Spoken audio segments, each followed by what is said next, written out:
Hello everyone, I'm Pramod Kumar. This is my first demo session. If you do like it, please do like, share, subscribe. Thank you. So, these are the today's topic we are going to discuss, and I request everyone to do install Python and Anaconda right now. If you do install Anaconda, you don't require to install Python because Python would be installed with Anaconda. So let's get into the topics. So what is machine learning? So machine learning is a study of algorithms that prove. So this is the definition of it, but according to people's mind, machine learning is something where you teach machines and machines start implementing it for you. But I tell you that machine learning is an algorithm which gets improving itself by implementing and gaining knowledge. This machine learning algorithms perform better and better with the experience. Same like a human, uh, as humans grow up with their experience, the similar things goes with this machine learning algorithms. So this is a subset of artificial intelligence, and this is where algorithms mainly work with data sets called training data sets, where from where they get their knowledge and predict or decide whether what to do and what not to do. This is how a machine learning program works. So I hope it's clear. So this is machine learning. Machine learning is something which predicts or decides through its experience, or experience in the sense of training data sets is called a machine learning program. So let's get into the history. So the first stage which I've considered is 1955. The first term artificial intelligence was found. Mr. John and his crewmates they coined the term as artificial intelligence in 1955. So he is considered as one of the founding father. And next comes in the stage 2, 1959.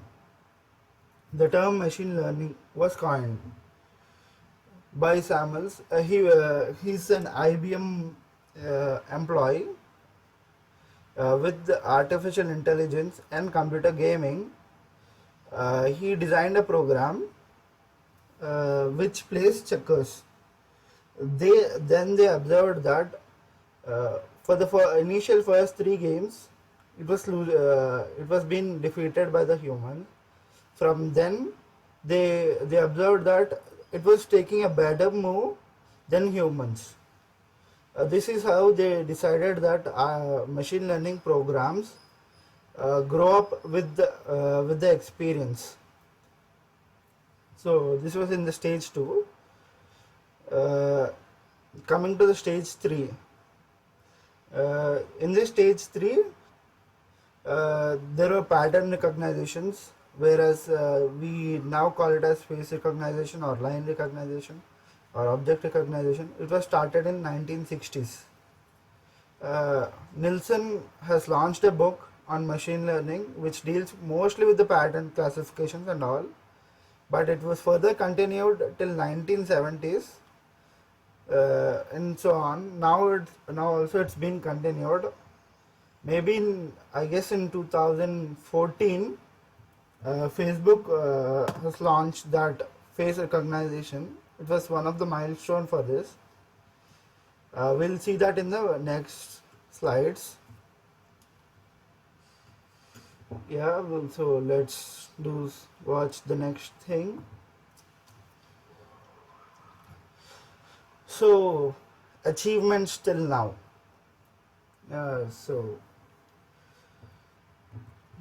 Machine in 1963, machine started playing tic-tac-toe. It's a game where in that time machine started playing the games. In 1992, it started playing Bagmon, so on till the next things. But the biggest one we recognize is 1997, where IBM Deep Blue beats the best champion of chess at that time. So it was all over the world, started spreading. And then the main thing comes like in 2009, ImageNet. With Till now we've been using ImageNet for face detection, or object detection, and all. All the detections are done with the ImageNet. It was introduced in 2009. Then IBM Watson. It's still famous. I don't know how many of you know it. IBM Watson beats two human champions in Geoparade competition. It's also an IBM's competition. In 2011, IBM Watson is, I guess, everyone are familiar with this IBM Watson Cloud and all things. This was the first initial step of IBM Watson. It's an AI robot which was dealing these things till now, and this IBM Watson beats two human champions in these things. Just a second.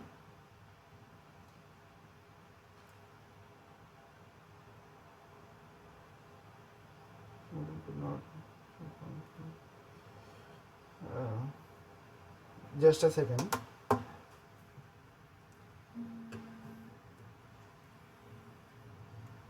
Hello అన్నయ్య meeting start అయిపోయింది.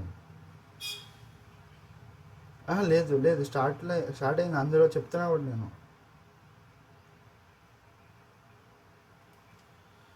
అది Cisco ఉందా మీకు? Go to meeting Cisco వాళ్ళు వచ్చారు, start చేశాను. ముగ్గురు ఉన్నాం అంతే.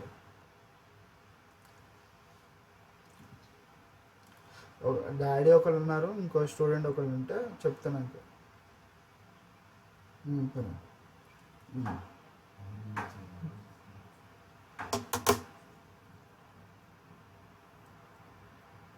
Hello. Sorry for the interrupt. Yeah, we were discussing about IBM Watson. So IBM Watson beats two human champions in a Geoparade competition. This is where Geoparade is a very big competition conducted by IBM. It's still a famous thing. It's also one of the biggest milestone in ML. So let's go for the next thing. Yeah, here comes the Google Brain. This was the first neural network which was successful. Google Brain team created a neural network. This neural network recognizes images, uploaded images into the YouTube channels from frame to frame of every YouTube video of every cat and a dog. This is where a neural network started recognizing a cat and a dog in a YouTube video frames. It was done in 2012, and in 2014, as I said, you're right, face recognition was done done by the Facebook researchers in 2014. It's called as deep face. They worked on it. So in 2014, deep face was recognized. Was discovered, which recognizes the face of every person. In 2014, Silby is something. Have you aware of Amazon, this thing, like it recommends you to buy these things and all. You get a recommendation things in Amazon, like Prime Videos, and Netflix also uses it. This thing was developed in 2014 by the Google. It's named as Silby in 2014. And the other biggest thing is uh, 2016 Google's AlphaGo program. uh, this was the first computer Go program to beat a human player.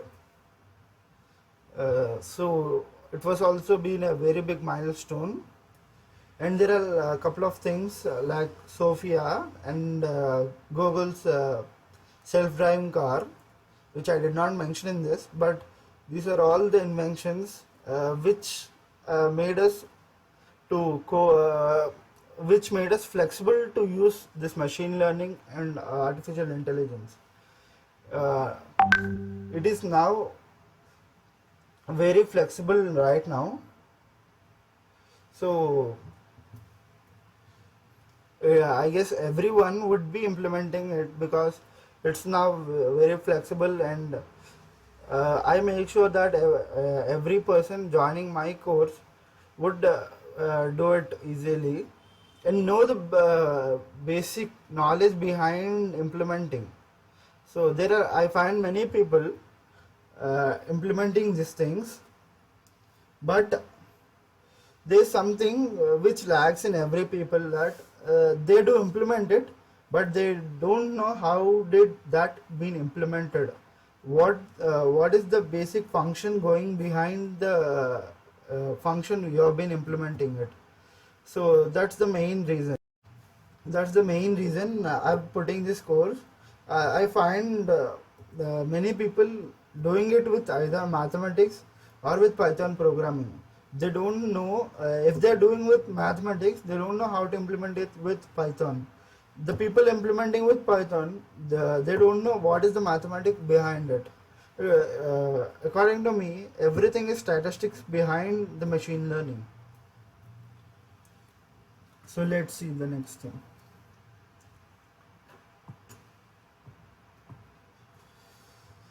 Yeah, so this is something which I realize, that what is the difference between programming and machine learning.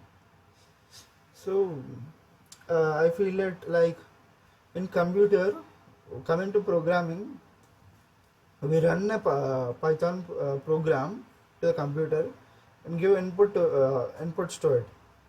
Then the computer generates output for us. Whereas coming to the machine learning, we give inputs and we give outputs. I've seen someone join here. No, but yeah. So I've seen inputs and outputs to the computer and then generates a program to it. This is called as machine learning. Where in the machine learning, you give inputs and you say the output should be in this way for a computer program. Then the computer generates a program to you. I hope. So this is something, a difference between programming and machine learning. I hope this is clear, a bit clear from programming and machine learning. I feel like everyone should learn the differences between general and machine learning, so that they would be better and very good clear about this thing.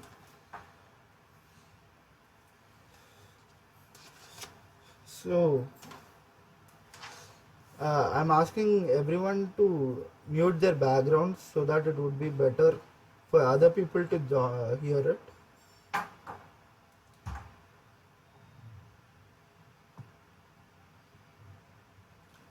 Yes, it's good now.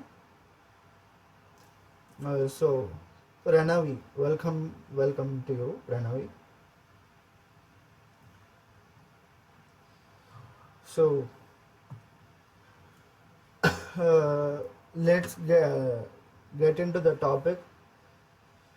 So, types of learnings. So, in general, without these things, I would tell you something like uh, with the daily example of learnings.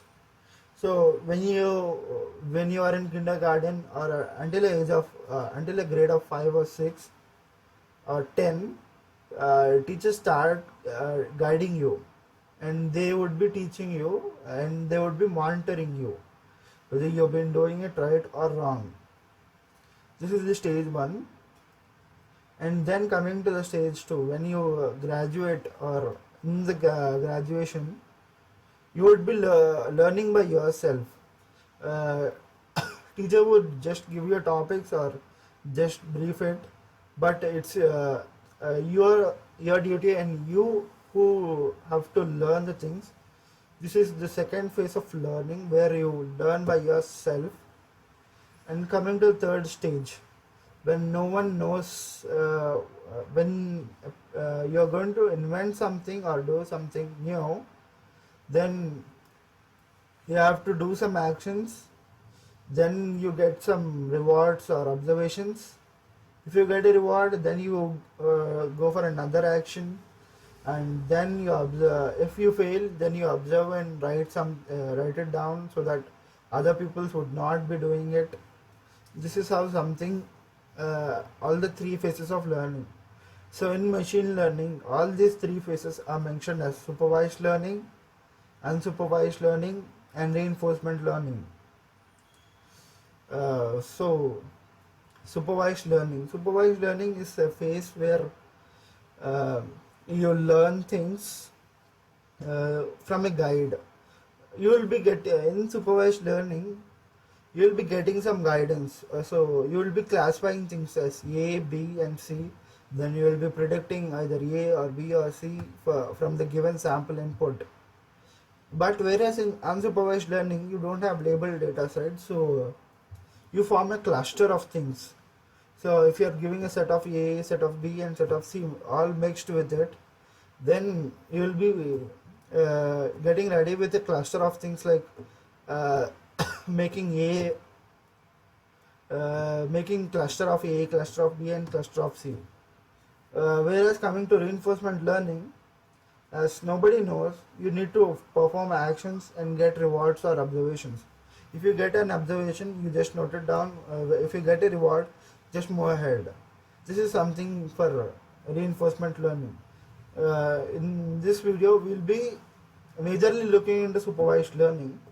Supervised learning is somewhere you get, let's see in the next slide, supervised learning. So supervised learning, have you seen this thing like X, Y, input 1, output 1, input 2, output 2? This is something like the data is labeled here.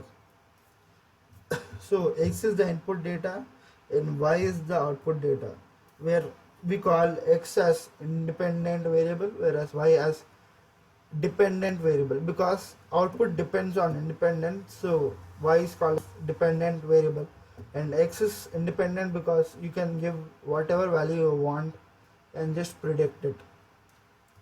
So this is so X, and we would be passing a data set with labeled as X or Y or something like input and output labeled with them, and pass into the learning algorithms. This supervised learning has 2 kinds of algorithms, like clustering and regression. We would be seeing that further, but for now let's just see the sample model. How does the supervised learning work?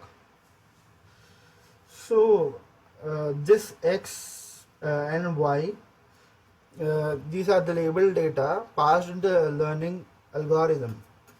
In this learning algorithm, we fed this whole data set and then generate a model. This model, so as I said, machine learning developers should also learn web development as well as Android development or iOS development, mobile development, because this model can be run in Python, but this should be deployed into a website or an application, so that end user can feel free to use it. So that's why this model should be implemented in the website or something else. But let's now see how to generate this model. So yeah, just a second. So now this thing is that this model would be generated when the learning algorithms is fit with this x and y. Now how to predict it for, with a supervised learning? So we would be passing a new data set as input, as new input into this model. This would be generating a new output according to this inputs and output samples.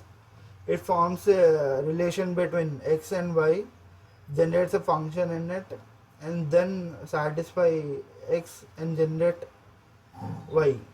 This is how a supervised learning works. I hope this thing is clear. Now let's move for unsupervised learning. So unsupervised learning. So this thing, this unsupervised learning, as I said, it would be learning by itself. So we don't have y component, a dependent or independent variable. We just have one variable that is input. So this one variable would be passing into this linear algorithm, learning algorithms. In this learning algorithms we have like k-means and all, which is kind of famous thing we generally used. K-means. This k-means, what does this do? This actually takes input and input 1 in form the first cluster, and takes another input 2, and if it is similar to input 1, then it would be forming another orange cluster. Otherwise it would be forming a pink cluster. And input 3, if it's similar to orange, then it forms a cluster of orange. If it's input of it's near to input 2, that's pink cluster, then it forms near the pink. Otherwise it forms another new cluster. In this way you form the clusters of datas. How do we predict when it's unsupervised learning? So this is done when you pass an input x, like another input of n plus 1. You are going to predict it, of which kind of it is. Then you pass it here into the cluster. Then it finds a similar sample in this, or a nearer sample in this, and then predicts. For example, if I'm passing input n plus 1 and it's closer to orange, then it predicts as orange.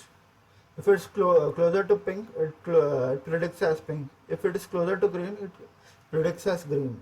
So this is how unsupervised learning works. Then let's go to reinforcement learning. So what is reinforcement learning? So as you can see, there are two things like environment and agent. So you can see action, states, reward. Excuse me, I request everyone to mute their mics.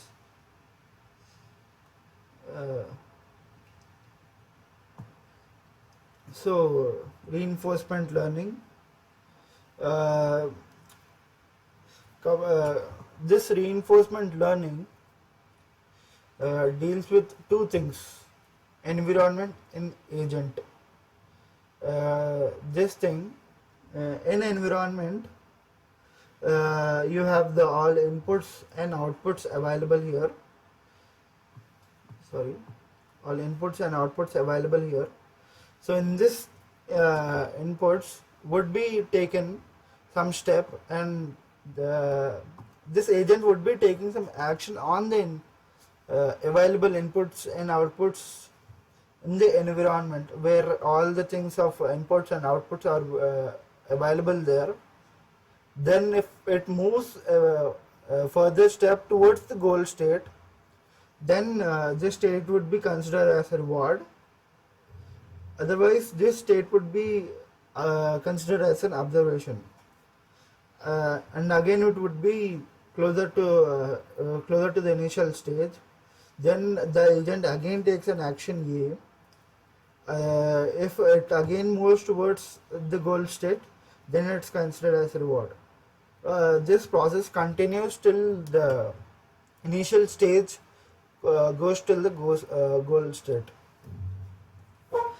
It's just like a trial and error method. You do an action, if it moves towards the goal state, then it's considered, else it would be in the same state. This is how the reinforcement learning works. So brief introduction for the new people joined. So there are 3 types of machine learnings. So yes, so I request someone to answer this, I guess.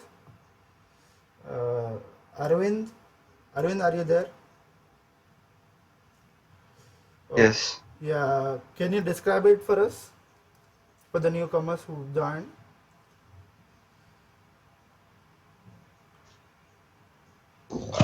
Types of based on types of learning. Hello. Yeah, types of learning. Come on, go ahead. What are the 3 types? Basically, machine learning has 3 types of learning. One is supervised learning, and other is unsupervised learning, and other is reinforcement learning. Yes, Wherein unsupervised learning, we know all the details and how to implement it. yes, When we go to unsupervised learning, there will be no information about the data. We need to cluster the details, and we need to predict it. yeah, okay, When comes to reinforcement learning, we need to uh, observe the sorry, what yeah. we say. We just take hidden trail methods, and we just predict what's going on. If it moves to the goal state, we take it as reward, otherwise as an observation. You get it? Yeah. Yeah. So this is how this is our all the 3 learning types in the machine learning. So let's look deeper into machine learning. Yeah, I request everyone to install Python and Anaconda in their laptops. So yeah. So I've said you right. There are 2 types of supervised learnings. One is classification and other is regression. So can anyone tell me what can you observe from these things?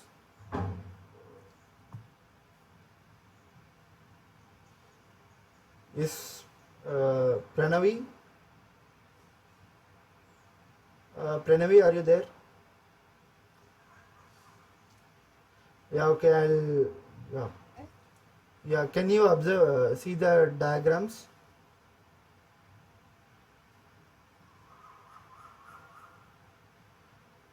Hello? No, sir, I didn't get.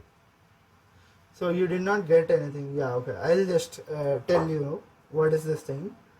So the first one is classification. Here, as you can see, the red dots are diseased ones and the blue dots are healthy one. When you pass an X component which you don't know whether it's a red or a blue, then it would be classifying whether it's a red or a blue with the first generations and the second generations. It would be, as you can see, a black line here in the middle.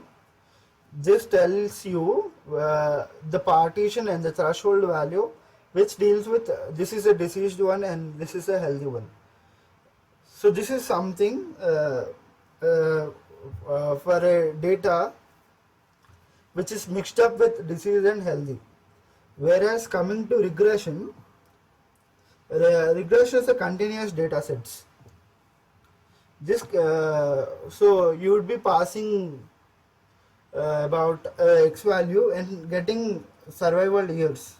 So here the thing is that you would be detecting you will be predicting a value here in regression, a value of survival years, whereas in classification you will be deciding a disease or healthy.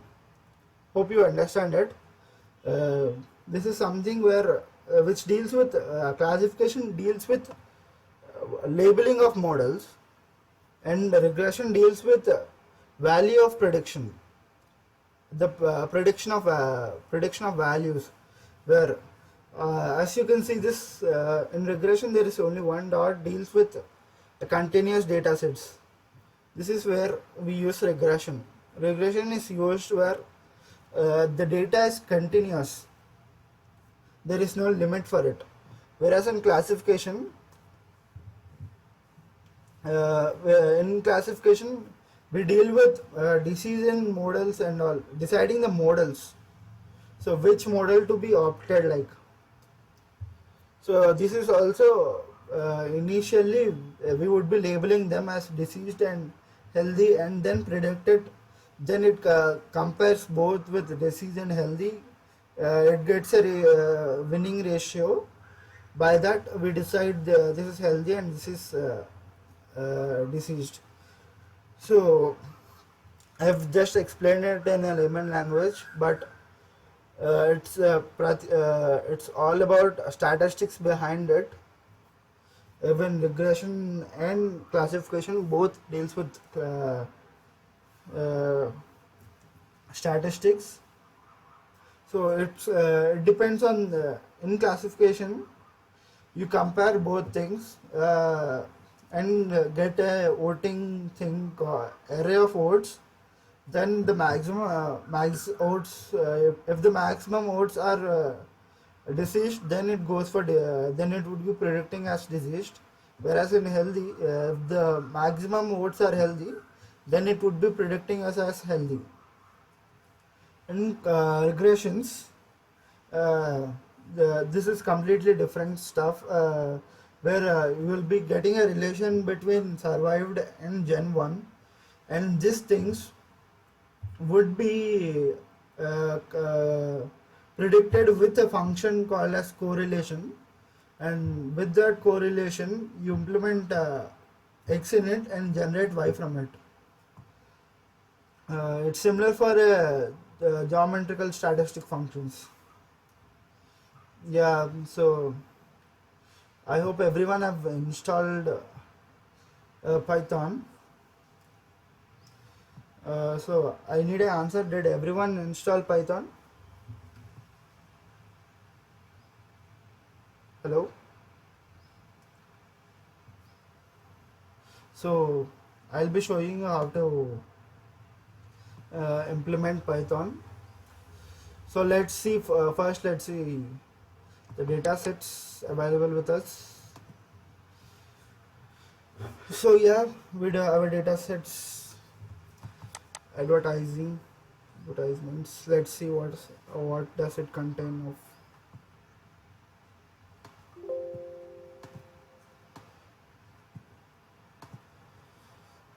So we have TV, radio, newspaper, and sales. So how do we predict, how do we get to know what is X and what is Y? So this is something like, so TV, radio, newspaper, sales. Sales is something depending upon TVs, radios, and newspaper, right? See, where this sales, what does this sales do? Uh, it's the rate of selling of TVs or radios or newspaper in that particular of time. So let's see. I request. So this time we'll be doing with these things with a new data set. Is anyone interested to do parallelly with me can start doing it, and I guess you can also predict it. So I want Arvind to do it parallelly with me, and other interested people also please do parallelly with me. I will be here helping you out.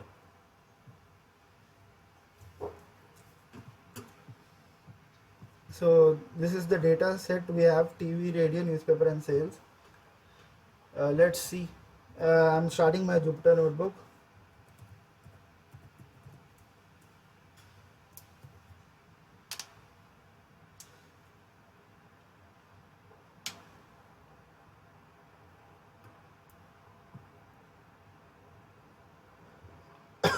Yeah.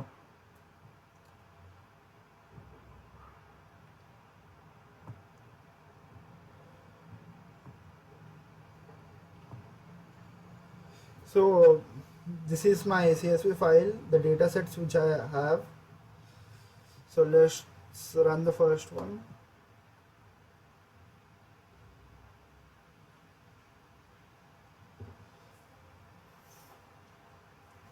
So this is something which I've already tried it. So why did I open this for you? Because you have seen this data set, right? This data set, it's very continuous. It's around 230, 8.7 and all. It's very continuous data set. It can be anything, 89, 290, 293 and all. Like it's it can be any number. So that's why we are considering it as a continuous data set. So I'll just show you. This is something that I'm answering you for the question when to choose linear regression and when to choose logistic regression. So you have seen this data set, right? So the same data set is being here. I've uploaded the same data set here.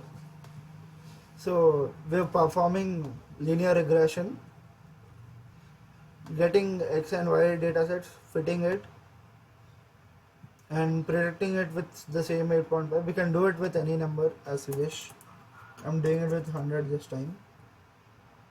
So in Jupyter Notebook you have to run from the first cell. Let's wait until this gets run.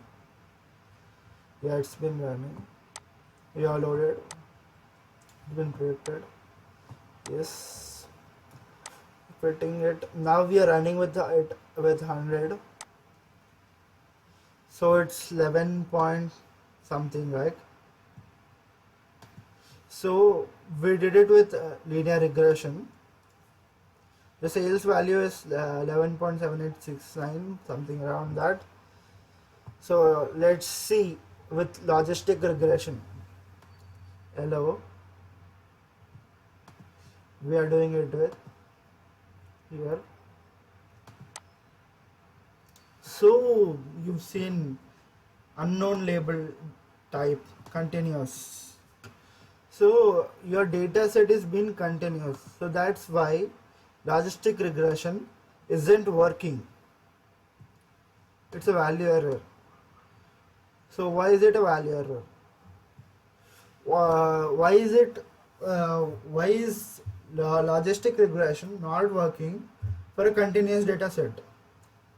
So for this I would be saying that logistic regression is also similar as a classification, but it returns true or false, nothing more than that.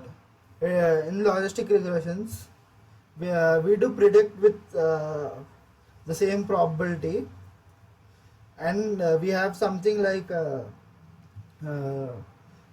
a threshold value in logistic regression. If for example, if the threshold value is 0.5, the value coming from 0.6 to 1 is considered as 1 and would be predicting as 1, whereas in less than like 0.5, 0.4, 0.3, 0.2, 0.1 and 0, this all are considered as 0.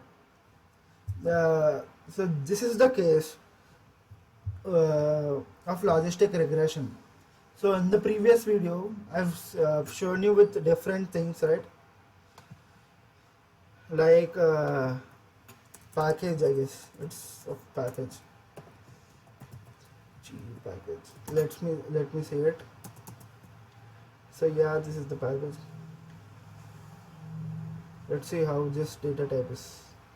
Yeah, see, we have two columns, number of rows and number of working hours and marks scored. Yeah, we have just two columns. So as you can see that every the marks scored by the students are between 0 to 100. So that's why it's close. The highest point is 95, the lowest point is 23. Right? Let's do logistic regression with it. Let me run this. Let's print data. Running it. Yes, you can see it. So coming to the logistic and linear and logistic regression. Yeah. So I have to change this, right? Number of working hours is X.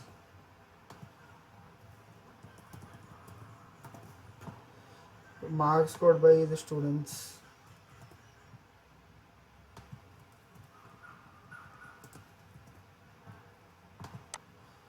So this is the X and Y. It's now running, right? Let's predict it. So 100. For 100 it would be like 89 and all. So now let's do it for so it's been predicting for 100 because of linear regression can be continuous. So that's why it's doing like this. Let's do some experiments with logistic regression now. Let's do predicted with n. Still it's 95 because highest value is 95. You get it? Now the highest value is 95, so let's do it with 4. Let n equals to be, let us do make n is equals to 4. Oh, still it's 9.5. Let's make it 0. Yeah, see, when it's 0 it's 23. It's do predicting least value and the highest value. So when you want your data to be printing either the first end or the last end, then you need to be choosing logistic regression, else you need to be choosing linear regression. This is the major difference. I hope you get it now. Yeah, so I guess you are now a bit clear with these things. When to choose linear regression and when to choose logistic regression. Is everyone clear with these things?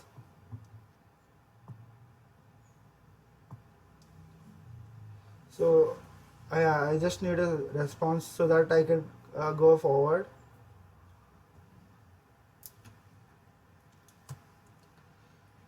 Hello? Okay, Yes. let's go for the next things. So we'll create a new model here and new data set. I have a new notebook. So how do we use Jupyter Notebook? We just go directly navigate to to the path where we are creating the files and all. So in my case it's expecting a 2D array but got an 1D array instead. That's because we have two affecting variables accordingly, and still it's been only one thing. As I said, you right, x should be a double variable. Let me clear this for you. We have loaded x.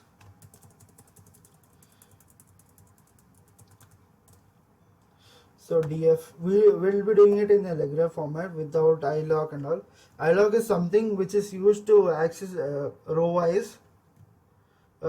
This means iloc of h to a 4 means if it's in the fourth row, as you can see this 0 1 2 3, I mean 0 1 2 3 and 4. This fourth row is being accessed as y. Okay, I guess you've got this 0 1 2 3 and 4. Now let's do it in our way.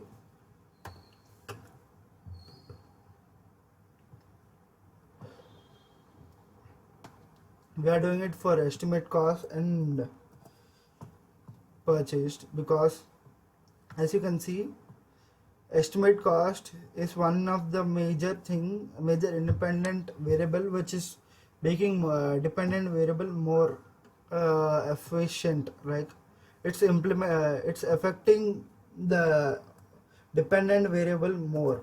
So that's why we are taking estimated salary here. So it's now a 2D array. Now you can just run this, check it.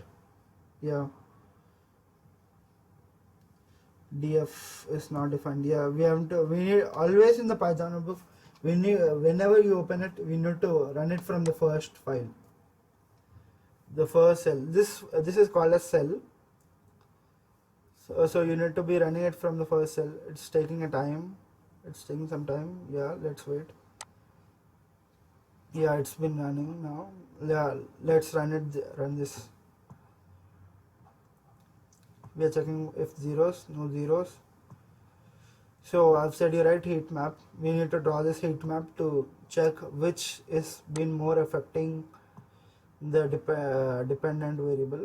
Now just run it. Yeah, it's fine now, you can see. Whenever you open a notebook and do some changes, and if you do run it, make sure that you run from the first cell, and whenever you get an error, please try to read it completely, because at the end of the line it do suggest you what to do. So value error expects a 2D array but got 1D array. So you need to check what of the arguments you're passing. So you've been passing x train and y train here. So this is the line you got. So x train and y train. So go to the x train and y train. So now this x is a 2D array, so there is no problem with it. I guess so. So why are we splitting the data? So previously we are just predicting with a new data set, and we don't know whether the value of the prediction are right or wrong. So for this, you split the data into train and test, where you give, for example, given the test size of 0.252, which says that 20% of the data which you have been loaded is given for test data sets, whereas the remaining 80% is given for the train data set. So you are passing x and y here, and you will be getting x train and y test and y train and y test, where you have to perform the prediction on x test and check it with y test. So whether at that time you will be getting accuracy. So let's do it. So standard Caesar, this is something like so for example, if you in this case, if you take age and extended salary, estimated salary, as both as x variables, then just a second please.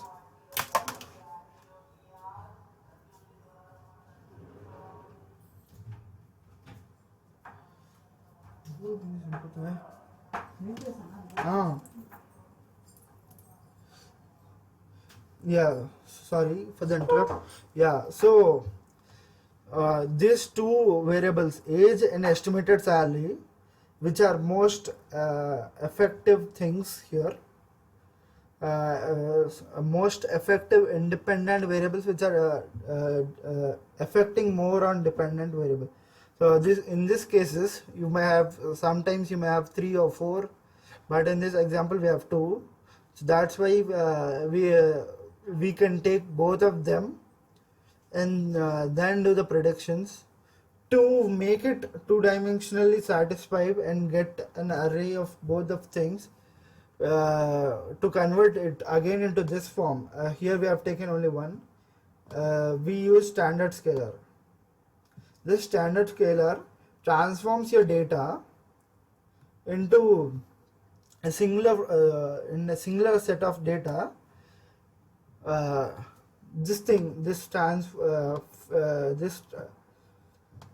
Without using this standard scalar, when you are taking two independent variables, then it would not be fitting into these things. So I'll show you that also a bit while. Then let's run with this XS now, and now let's just run it. Yeah. So we need to predict. Yeah, you can see there is no error now. It's been predicted. So what is this confusion matrix? What does this tell you? 58 0 19 3. So it's mathematics. It's completely depending on mathematics of exactly right and exactly wrong, predicted right and predicted wrong. It's a matrix of matching of both.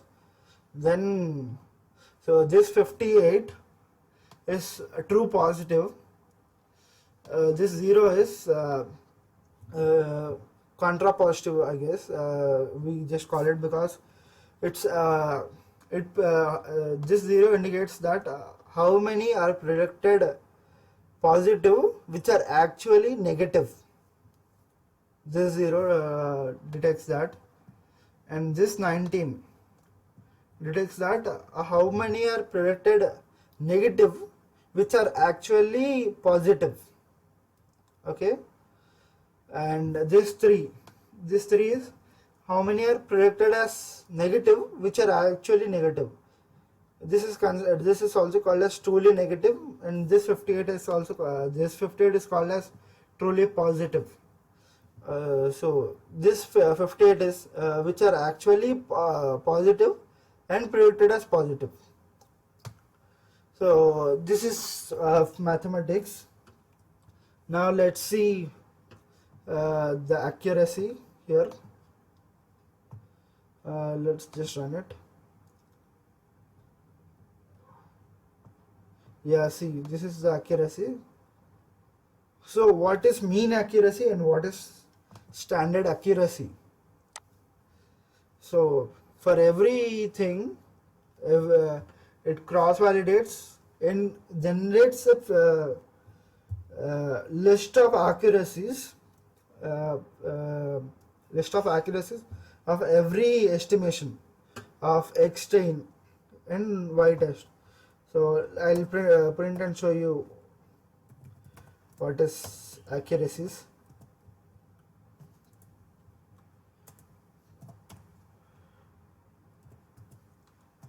Accuracies, yes, just I'll run it again.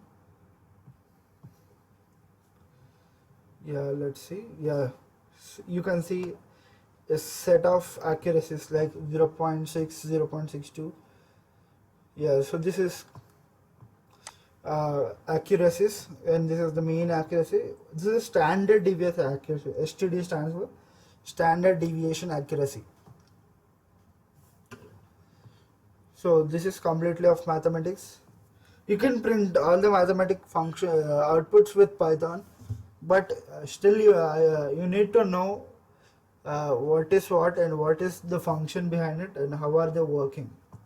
So yeah, so you need not worry about this thing, as you're familiar in C. We do printf percentage d and all, like, so in Python we'll be doing it as this, and in the form, like in the format, there's 0 is to 0.25 represents that 0th index and represent it with 0.25 2f actually, and this is 1 is to 0.2f. If it is something like of the first index with 0.2f, I'll just show you with 0.3 now, and this with 0.5. So run. So you can see now there are 3 points here and 5 points here. So this is the differences here. So yeah, I've told you that I'll be showing it with some different thing, with how to do it with two different things. Yeah, we do it with iLog. I'll be showing you how to implement iLog. Yeah, let's do this.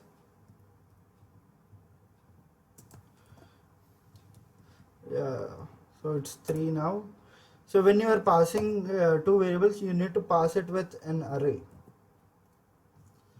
Yeah, so yeah, now let's run it. Split. Now let's try to predict.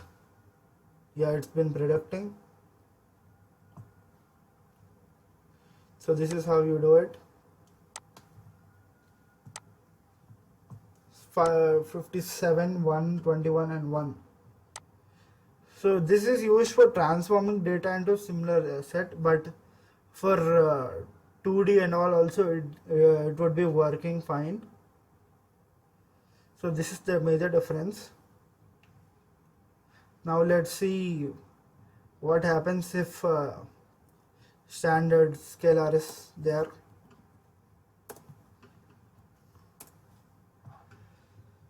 I'm running it. So it's warning. It's not a problem here, I guess. Yeah. So you can see some changes here. So truly positive are now 56, and now the truly negative, the truly positive which are predicted as negative are 2. So there is a difference. So it transfers the data into a singular column. As now we are having double column, this thing transfers the data into single column. Now let's just predict it. Yeah, see, now the standard accuracy is 0.1 and the mean accuracy is 0.83. I guess this 0.83 is good accuracy. Anything above 80 would be considered as good, but to implement it and to deploy it, I guess, according to my observation, your accuracy must be above 85% or nearly around 95. Above 85 it's okay, but when you are going to pharma things and all, doing predictions between, then your accuracy must be near 98. Near, when you are into pharma things or when you are going to predict some diseases from some things, you need to be very cautious and very accurate. So this is something for today. I'm going to explain you my course. What am I offering? So just a second.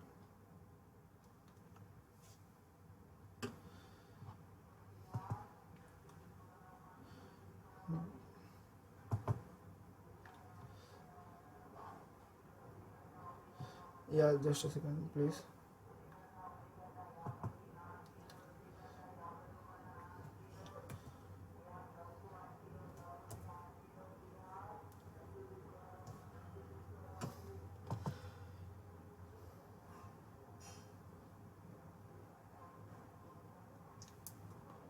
I thought of keeping it open, but yeah, forgot it. Yeah, so introduction of machine learning. So I've divided everything into four COs, four units. Where in the first unit you will be learning basics of Python from the scratch to the advanced of list, lambda, and all functions, mapping functions, filterings, dictionary, tuples, and all. The first CO will be covering them. In the second CO, we would be covering about numpys, pandas, numpy functions, matrix, Seaborn, how to draw a graph, how to draw a heat map. I've seen you, and all these kind of things. And matplotlib. These are some libraries which are used for drawing graphs. Pandas is to load data, not only load data, to visualize data also, and NumPy is to apply calculations and methodologies on that. And in the third one, we have basics of machine learning. We have introduction of supervised learning, theoretically and mathematically. We've seen linear regression and logistic regression, but we haven't seen multilinear regression, correlation, regressions, classifications. This all would be covered in this. In the second part, CO will be taking about classifications. So Bayes' theorem, Navier Bayes' theorem, K-means algorithm. I've said you right, K-mean algorithm. This algorithm is an unsupervised learning. We'll be implementing and doing mathematically. What are the differences among this? So yeah, I hope you've liked my. I hope you have understood everything what I've said, but for now, but for today, this is the last, and we are now going to end up this session, and I'll be back with another demo session where we'll be learning about uh, NLP, natural language processing, and how to build a chatbot, and how to deploy your models using Flask framework. I hope everything would be clear. Chalo, I want someone to test. So we are three here. So, Arvind, are you there? Yes. So, can you summarize what have we learned today in this demo session?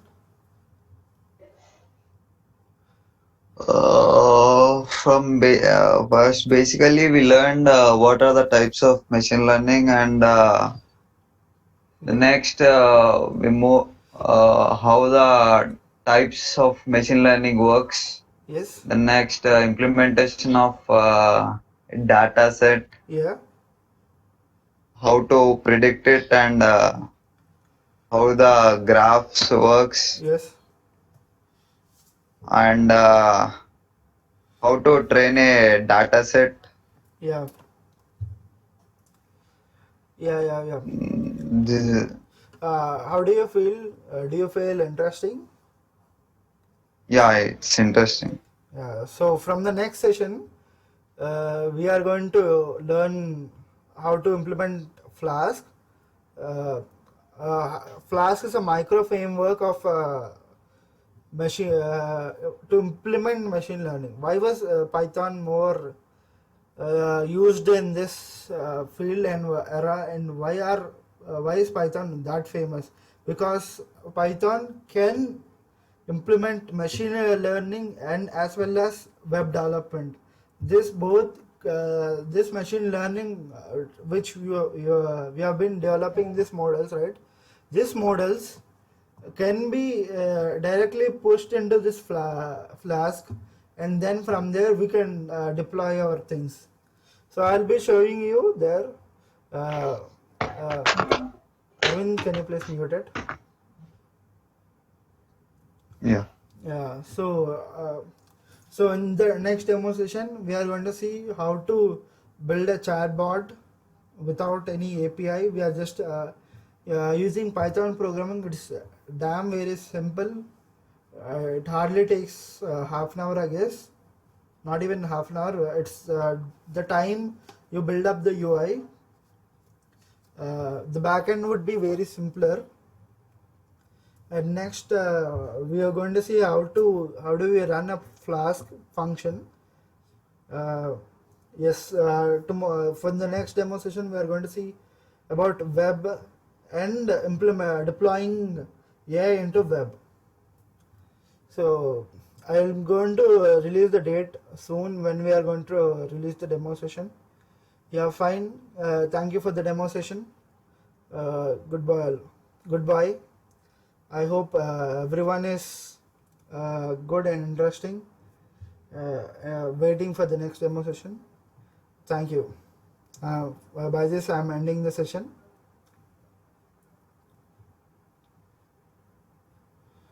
Yes.